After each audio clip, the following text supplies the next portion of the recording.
ସବୁଠୁ ବଡ କଥା ହେଲା ଯେତେବେଳେ ଦୀପାଲି ଦାସ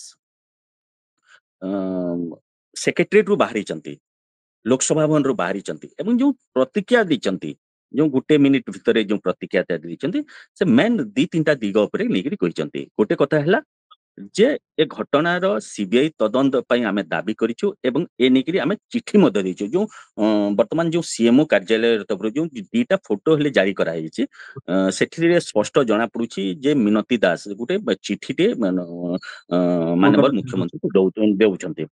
ଏବଂ ଆଉ ଗୋଟେ କଥା କହିଛନ୍ତି ଯେ ଆମର ପରିବାରକୁ ସୁରକ୍ଷା ଦିଆଯାଉ। ଏବେ ବଡ ପ୍ରଶ୍ନ ଉଠୁଛି ଯେ ଦୀପାଲି ଦାସ ଯୋଉ କହିଛନ୍ତି ଯେ ପରିବାରକୁ ସୁରକ୍ଷା ଦିଆଯାଉ, କଣ ଗୋଟେ ସେ ଗୋଟେ ଡାଉଟ କରିଛନ୍ତି କି କି ତାଙ୍କର ଭିତରେ ଗୋଟେ ଆଶଙ୍କା ଅଛି କି? ଯେହେତୁ ବର୍ତ୍ତମାନ ସେ ସିବିଆଇ ତଦନ୍ତ ଦାବି କରିଛନ୍ତି, କୋଉଠୁ ତାଙ୍କୁ ତାଙ୍କ ପରିବାର ପ୍ରତି କିଛି ବିପଦ ହେବ କି? ହୁଏତ ତାଙ୍କ ପରିବାରକୁ ବିପଦ ହେଇପାରେ, ସେଥିପାଇଁ ସେ ଗୋଟେ ଡାଉଟ କରିଥାଇ ପାରନ୍ତି, ସେଥିପାଇଁ ସେ ସୁରକ୍ଷା ଦାବି କରିଛନ୍ତି।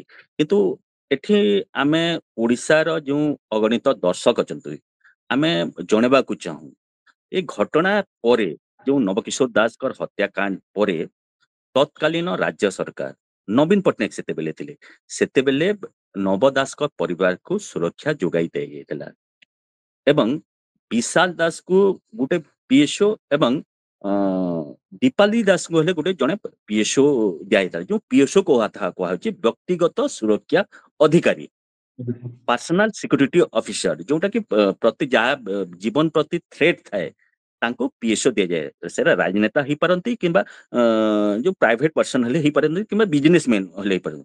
ଯୋଉଠି ବି ସିକ୍ୟୁରିଟି ଥ୍ରେଟ୍ ଥାଏ, ଯଦି ପୁଲିସ ଅନୁଭବ କରୁଛି ଯେ ଗୋଟେ ସିକ୍ୟୁରିଟି ଥ୍ରେଟ୍ ଅଛି, ତ ନିଶ୍ଚିତ ଭାବେ ତାଙ୍କୁ ସୁରକ୍ଷା ଦିଆଯାଇଥାଏ।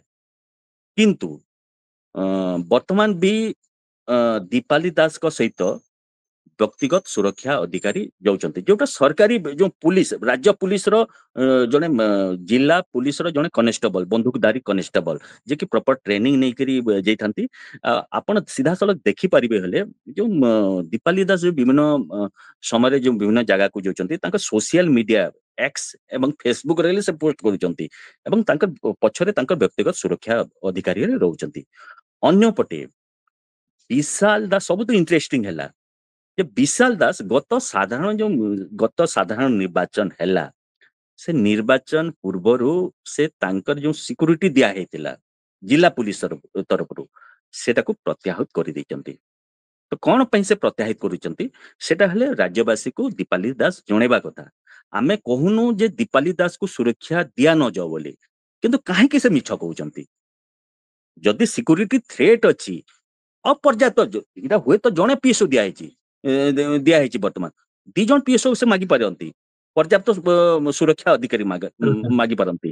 କିନ୍ତୁ ବର୍ତ୍ତମାନ ଗୋଟେ ପ୍ରଶ୍ନ ଉଠୁଛି, ଯଦି ସିକ୍ୟୁରିଟି ଥ୍ରେଟ୍ ଅଛି, ତ ବିଶାଲ ଦାସ କାହିଁକି ତାଙ୍କର ପିଏସଓ କୁ ପ୍ରତ୍ୟାହୃତ କରିଛନ୍ତି? ଏଇଟା ବି ଦୀପାଲି ଦାସ ରାଜ୍ୟବାସୀକୁ ଜଣେଇବା କଥା। କିନ୍ତୁ ବର୍ତ୍ତମାନ ସରୋଜ, ଯଦି ଆମେ ଦେଖିବା ଗତ 2 ଦିନର ଘଟଣା ବୋଲି ଯଦି ଆମେ ଦେଖିବା, ବର୍ତ୍ତମାନ ସିବିଆଇ ତଦନ୍ତ ହେବ କି ନାହିଁ ସେଟା ତ ପରବର୍ତ୍ତୀ ମୁହୂର୍ତ୍ତରେ ଜଣା ପଡିବ।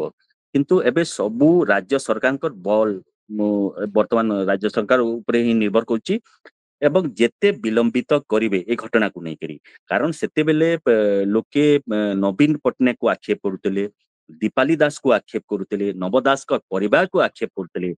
କିନ୍ତୁ ସେତେବେଳେ ଯୋଉ ବିଜେପି ନେତା ମାନେ କେବଳ ସିବିଆଇ ସିବିଆଇ ସିବିଆଇ ତଦନ୍ତ କଥା କହୁଥିଲେ, ବର୍ତ୍ତମାନ ଯଦି ସେମାନେ ସେ କଥାକୁ ଦୋହରାଇବେ ନାହିଁ, ସିବିଆଇ ତଦନ୍ତ କରିବେ ନାହିଁ, ତ ନିଶ୍ଚିତ ଭାବେ ବିଜେପି ହିଁ ଏଥିରେ ତମେ କ୍ଷତିଗ୍ରସ୍ତ ହେବ ଏବଂ ବ୍ୟାକଫୁଟରେ ନିଶ୍ଚିତ ଭାବେ ବିଜେପି ହିଁ ରହିବ।